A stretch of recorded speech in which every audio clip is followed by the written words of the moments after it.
Olá, pessoal! Há um provérbio que diz: a nossa língua tem poder sobre a vida e sobre a morte, para construir e destruir. E o assunto de hoje é justamente esse: como criar uma comunicação construtiva para uma sociedade mais consciente, aberta ao diálogo, tolerante e de respeito mútuo. O nosso papo de hoje é com o jornalista, escritor, professor universitário e story coach Edivaldo Pereira Lima, doutor em Ciências da Comunicação pela Universidade de São Paulo e pós-doutor em Educação pela Universidade de Toronto. Autor de mais de 15 obras literárias, é criador do método Escrita Total, da proposta de jornalismo literário avançado e idealizador da Comunicação Construtiva Network.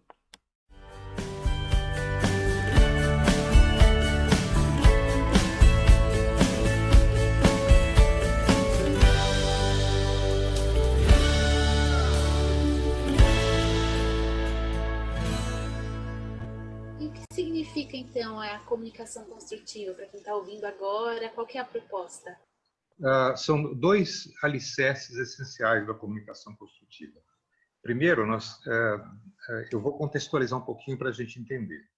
Todo o processo de comunicação, toda mensagem de comunicação, ela produz algum tipo de efeito intelectual, emocional e de consciência no receptor. E isso já foi estudado desde os anos 80. Eu me baseei, por exemplo, num estudo fabuloso feito pelo Dante Moreira Leite, que foi um psicólogo, professor de psicologia da USP, diretor do Instituto de Psicologia da USP, e que ele se preocupou em se debruçar sobre o efeito das mensagens sobre as pessoas. E no estudo dele, ele concluiu que, normalmente, uma mensagem de comunicação pública, mas toda mensagem de comunicação num nível maior ou menor, pode produzir um efeito na psique da pessoa que ele conseguiu localizar em duas direções, dois efeitos macro possíveis. O primeiro é a narrativa produzir aquilo que ele chamou de pensamento destrutivo. Por exemplo, uma das coisas que alicerça o jornalismo convencional até hoje é a busca de praticar uma narrativa que denuncie os males da sociedade, que aponte o lado sombrio, o lado escuro da sociedade, do mundo político, do mundo econômico, do mundo empresarial, de todas as áreas da sociedade, porque havia uma crença por trás disso de que, quando você expõe as coisas negativas da sociedade, de governantes, por exemplo, aquilo provoca um processo de indignação e de movimento de transformação das pessoas. Essa era a crença. Essa crença estava baseada na maneira de entendimento da realidade que havia na época, não é? Mas o que aconteceu? Como os meios de comunicação cresceram muito durante o século XX, o jornalismo, em particular, caiu num vício, que é o vício assim de privilegiar muito as notícias e os conteúdos negativos, esses que provocam tal do pensamento destrutivo, e ter muito pouco espaço para o contrário, para as narrativas que possam provocar o oposto do pensamento destrutivo, que o Dante Moreira Leite chamou de pensamento construtivo, ou de pensamento criativo. Então, o que acontece? Como os meios de comunicação, quase todos, caíram nessa tendência extremada de só trazer conteúdos negativos, aquilo, em lugar de provocar indignação nas pessoas, o que aconteceu? Quando você tem um conteúdo negativo intenso, volumoso, frequente, e só tem isso, as pessoas vão sendo atingidas por aquilo, e outros estudos mais à frente provaram isso.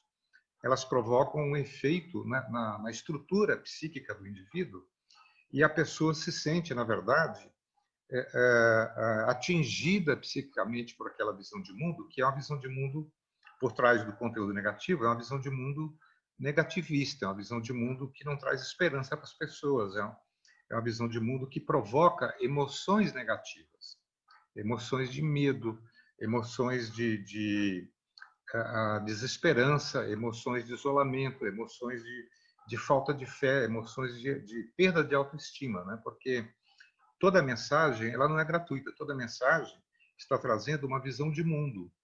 E essa visão de mundo, hoje a psicologia compreende muito bem, ela bate na psique do indivíduo e ela ajuda a gerar a visão de mundo que a pessoa adota. Então, aquilo que nós entendemos que é a realidade é muito fruto de um processo complexo para o qual contribuem os meios de comunicação. Então, se o conteúdo dos meios de comunicação é um conteúdo negativo, o que vai provocar na pessoa, o que vai provocar na sociedade? Vai provocar uma atitude negativista, uma atitude assim de desesperança e tudo mais. Preocupado com esse tipo de coisa, eu resolvi criar o jornalismo literário avançado já voltado para essa outra perspectiva, que o Dante Moreira Leite mostrou que, assim como os meios de comunicação podem gerar efeitos psiquicamente destrutivos, o conteúdo da mensagem, se direcionado de outra maneira, pode gerar o contrário, pode gerar aquilo que é positivo e transformador, inspirador. Não é? Não se trata de esconder a realidade, não se trata de não abordar os problemas. Sim, você deve abordar os problemas, mas para que aquilo seja salutar, você não pode parar no ponto de identificação do problema só. Ok? Você tem de avançar um pouco mais. Só mostrar o problema é muito pouco. Porque se você vai mais adiante, você mostra um problema, mas mostra iniciativas e soluções que estão aparecendo e o que essas novas formas de compreensão da realidade estão mostrando, né, do que é a realidade, estão mostrando que a nossa civilização ela está presa numa armadilha de percepção da realidade que foi criada por essa visão distorcida que vem da cultura, que vem da própria ciência convencional, que vem dos governantes que têm interesse em manipular a opinião pública em favor dos interesses dos grupos que eles representam e assim por diante. Então, é possível você trabalhar a comunicação baseada nessas novas perspectivas que tragam a possibilidade do indivíduo ser estimulado até para examinar um problema, mas ele é estimulado a perceber um pouco mais além. E não é escondendo a realidade. E é isso que a ciência nova está trazendo. Ela está trazendo, comprovando tintim a tintim, porque, por exemplo, você pode trabalhar uma comunicação baseada em determinados procedimentos, determinadas técnicas, que vão provocar no indivíduo uma capacidade dele gerar uma possibilidade de ampliação da sua capacidade de leitura e interpretação do real, através de uma emoção positiva. Desde a década de 90, nos Estados Unidos, por exemplo, se começou, mesmo antes da internet, os jornais começaram a perder muitos leitores.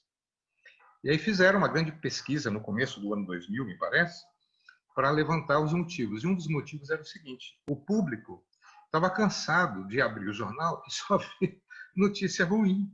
Então, até por um movimento intuitivo de saúde psíquica, as pessoas se afastaram de ler os jornais.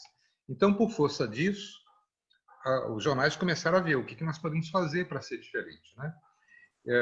E daí que surgiu o jornalismo de soluções, que entende que essa crença do jornalismo, que o seu único papel na sociedade é o papel de criticar, essa função não tem mais sentido.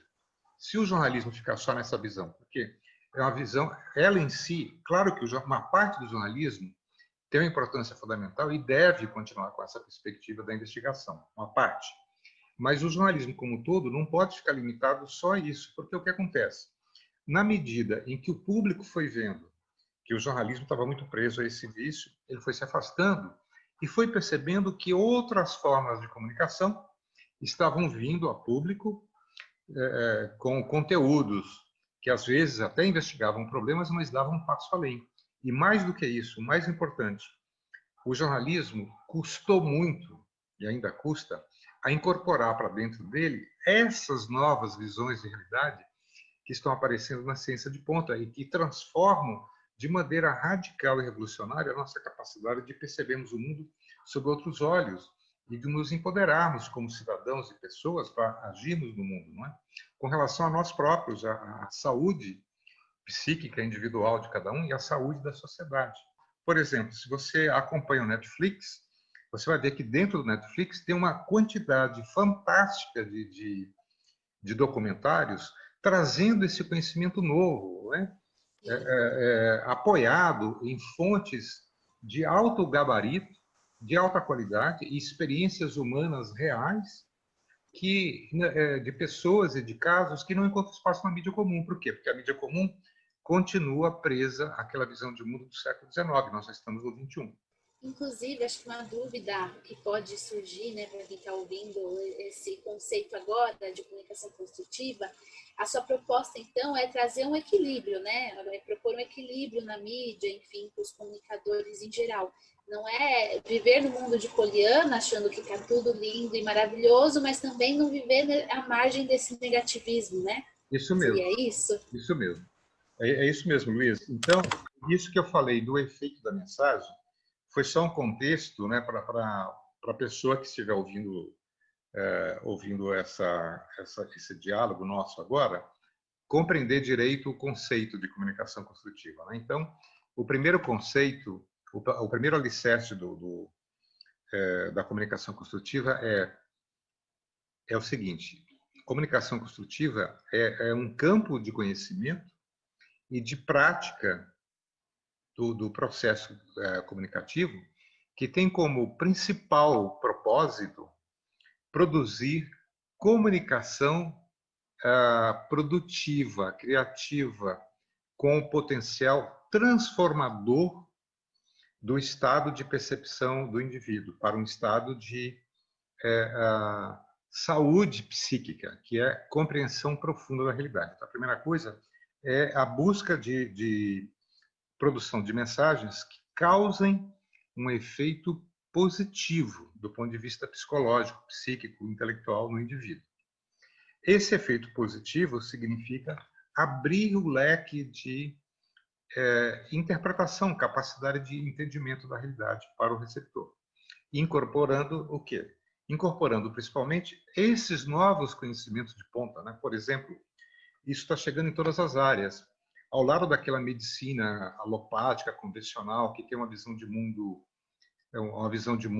centrada na ciência do século XIX, em que achava que o corpo humano é igual a máquina. Então, se você tem um problema numa máquina, você vai naquela área que está ruim, você tira fora aquele órgão e coloca outro. Então, a medicina alopática levou, assim, para generalizar um pouco, levou essa visão para atuação sobre os seres humanos. Só que nós, seres humanos, não somos uma máquina. Não é? Nós temos outros elementos sutis que envolvem o processo de manutenção da saúde ou da doença. Então, em paralelo à medicina alopática super convencional, nós temos hoje, crescendo nos Estados Unidos e na Europa, por exemplo, e no Brasil também, a chamada medicina energética, que vai trabalhar no nível quê? Das energias sutis, do entendimento desses processos, né? E assim por diante. Então, em todas as áreas do conhecimento, já tem conhecimento suficientemente sólido e comprovado de que a maneira de nós lidarmos com a realidade tem de ser diferente, porque esse processo civilizatório baseado no modelo antigo está nos levando aqui ao caos e ao abismo total. Então, a comunicação construtiva, ela não só ela se alimenta de instrumentos que permitem você produzir uma comunicação que leva a esse objetivo de gerar pensamentos produtivos, percepções produtivas, como incorpora esse conhecimento novo que está surgindo na ciência de ponta e que ainda não tem espaço muito forte na mídia convencional. Inclusive, falando de narrativas transformativas, né? A gente tem um exemplo prático, inclusive, seu, né? Que é o livro, o Mentor, A Jornada Inspiradora, de Roberto Chiniachik, um homem movido por transformar a vida de pessoas. Foi publicado em 2018 e eu li. É um livro muito interessante, realmente. E o que eu acho interessante é a sua mescla, né? Da literária, de biografia e perfil. Mas antes de você falar sobre isso, eu queria entender como que foi, né, que você conheceu o Roberto, como que aconteceu esse encontro e como que foi o processo de elaboração desse texto, a construção para ter um texto transformativo, né, uma narrativa que mostra essas trajetórias de vida inspiradoras, enfim. Luiz, é uma pergunta muito interessante. Você me oferece a oportunidade de contextualizar um pouco isso, que é assim: eu tracei um projeto de carreira e me tracei um compromisso, me coloquei um compromisso com relação ao que eu queria fazer para o mundo, não é? Como um comunicador que pratico aquilo que eu ensino e que eu teorizo, né? Eu levo à prática também. Então, vindo por esse caminho do jornalismo literário, você sabe que no jornalismo literário há uma característica muito forte que é assim, a gente pode escrever sobre qualquer tema, não é? O jornalismo literário tem essa habilidade de você focar desde um assunto de política, um assunto de ciência, de comportamento, de cultura, seja o que for, e a chave para fazer isso é você centrar as narrativas sempre na história de seres humanos. Então, ao contrário do jornalismo do Big Data, né, do jornalismo frio, informativo, em que as pessoas são simples referência, o jornalismo literário não. Só constrói a sua narrativa centrada em seres humanos. Então, eu resolvi aprofundar essa questão do jornalismo literário avançado, centrado em pessoas, escrevendo para o grande público também livros biográficos. E aí, dentro desse propósito meu, eu escolho as pessoas sobre quem eu vou escrever. Eu não escrevo sobre uma pessoa só pelo fato da pessoa ser notória e merecer uma biografia interessante. Eu só escrevo uma biografia de alguém cuja história em si seja uma história transformadora. E uma história de alguém, de preferência, que já esteja ligada a esses novos conceitos e que aquela história seja capaz de provocar o chamado pensamento produtivo, de sensibilizar a pessoa para uma transformação. Então, no momento que eu passei a escrever livros mais biográficos, desde o começo já tinha essa definição minha. E aí era uma questão do meu planejamento de carreira de escritor de não ficção, né? Então, por exemplo, é assim a história do Ayrton Senna. Eu escrevi 2 livros sobre o Ayrton Senna. Mas aí você vai falar, bom, mas o Ayrton Senna porque foi o famoso campeão mundial de Fórmula 1, o famoso ídolo do esporte brasileiro? Não. Claro que esse era um elemento importante, mas porque o Ayrton Senna foi um ser humano muito diferenciado. Na época dele, final da década de 80, década de 90, ele foi um dos primeiros profissionais na Fórmula 1, por exemplo, que já praticava meditação, que praticava, vamos chamar assim, de ginástica mental para melhorar a performance dele dentro do carro de corrida. Não é? Uma coisa que hoje todo esportista de alta performance de várias modalidades pratica coisas desse tipo, mas na época dele era muito, muita novidade. Então eu achava que contar a história do Ayrton Senna seria muito inspiradora nesse sentido. E assim foi. E aí chegamos no Roberto, não é?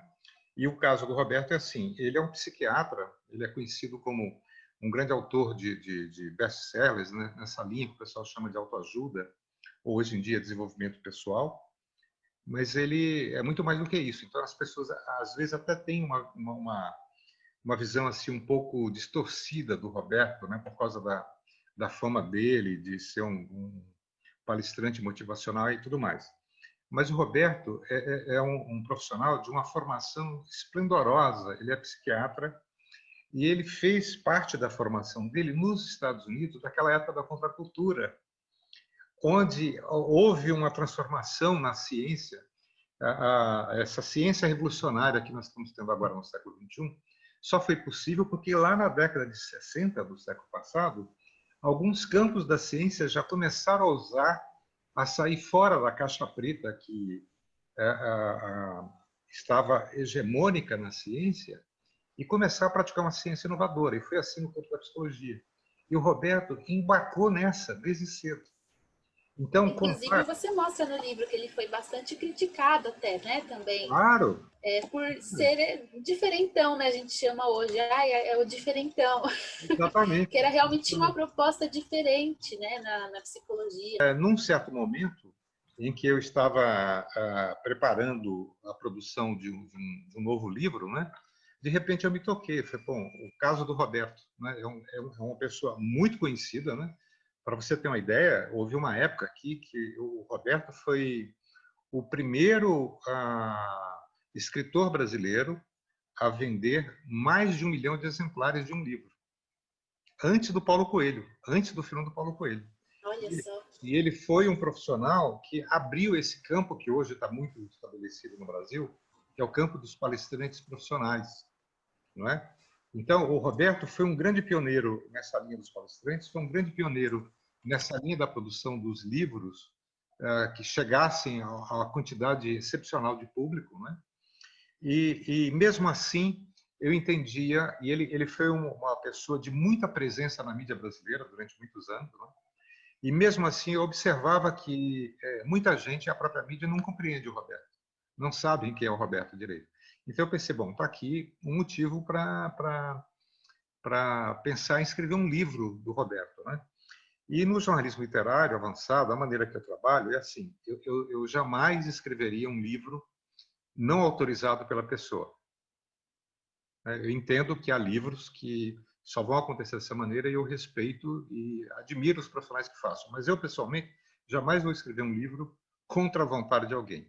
Mas não se trata de um livro que eu vou escrever do jeito que o biografado tem interesse. Não, o livro é meu, o autor sou eu. Então eu tenho um pacto com a pessoa. Eu chego à pessoa e falo, olha, eu quero escrever um livro sobre você por esse motivo, esse. E como que eu trabalho? Eu vou entrar na sua intimidade. Você conhece bem o jardim literário. Você vai ter de mergulhar na vida da pessoa, vai ter de acompanhar a vida da pessoa, vai ter de entrar na intimidade total, familiar da pessoa, né? Estar com ela há muito tempo, porque no jornalismo literário a gente capta a realidade não só através de entrevistas, mas através muito de observação também e de acompanhamento das pessoas, né? Então eu tenho um pacto com as pessoas. Eu chego e falo por que eu quero escrever, por que ela merece receber um bom livro, mas por que eu quero ser o dono? Ela não está me pagando para escrever, né? E eu vou ser o dono. A leitura vai ser minha, e a pessoa tem de aceitar. De cara, a gente assina um contrato. Então eu pensei no Roberto e bati na porta dele, né? Com a ideia. E aí tem um parênteses. O Roberto, em 2005, se não me engano, ele foi meu aluno de pós-graduação na USP. O Que Roberto, legal. o Roberto fez um doutorado em administração de empresas na USP. E na época eu estava nativa na USP e na pós-graduação da ECA eu dava um curso que era exatamente de histórias de vida em jornalismo literário avançado.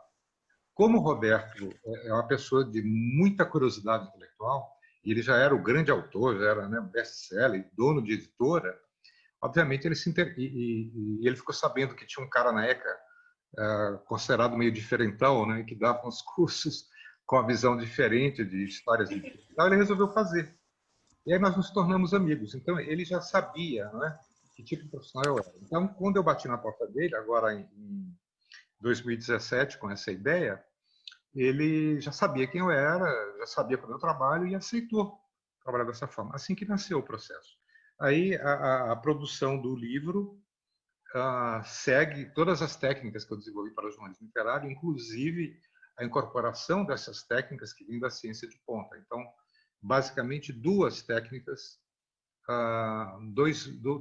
duas formas de trabalho eu trouxe para o jornalismo literário avançado, que é muito útil na produção de história de vida, que é o uso da jornada do herói, que é um método de compreensão da dinâmica da vida, né? Um método que nasceu da psicologia do Jung e da mitologia do Joseph Campbell. E eu trouxe também processos que vêm do entendimento, através da neurologia, de como funciona o cérebro humano em processos criativos. Então, eu trabalho determinadas ferramentas e técnicas que ampliam a criatividade de quem está fazendo o levantamento, né, para perceber o que está captando de maneira um pouco mais ampla e também para sensibilizar o entrevistado para que a contribuição dele nas entrevistas esteja estimulada a ele abrir totalmente a sua própria memória, o seu próprio modo de perceber a sua própria história, né? E assim foi. Então foi um período grande de entrevistas com ele, vários outros personagens ligados à história dele, de muita pesquisa daquela época, pesquisa contextual, bibliográfica, de muita prática de intuição, porque eu faço a captação não só pelo meio lógico, né? Eu também permito que a minha intuição me traga alguns inputs. Por exemplo, o meu livro biográfico mais recente, que me disseram que vai sair agora até o fim do ano, é a biografia do Joemir Betti, o Que famoso bacana. jornalista de economia, né? Então, só para você ter uma ideia, então, no caso da biografia do Johnny Betting, eu também usei os mesmos métodos que eu emprego. Né? E aí, só para te dar um exemplo, uma das coisas que aconteceu e que eu coloquei no livro, eu sonhei com o Johnny Betting quando estava fazendo a produção. E aí eu criei uma forma de colocar isso no livro, porque aquilo não foi gratuito. Eu me estimulo a captar certos processos que aconteceu na história do Ayrton Senna também. Eu sonhei com Ayrton Senna e tive alguns fenômenos psíquicos ligados ao Ayrton Senna quando eu estava escrevendo o livro. Ele já tinha falecido quando eu escrevi. Então, nós temos essas ferramentas todas, que são ferramentas perfeitamente compreensíveis e que vêm da ciência de ponta. Né?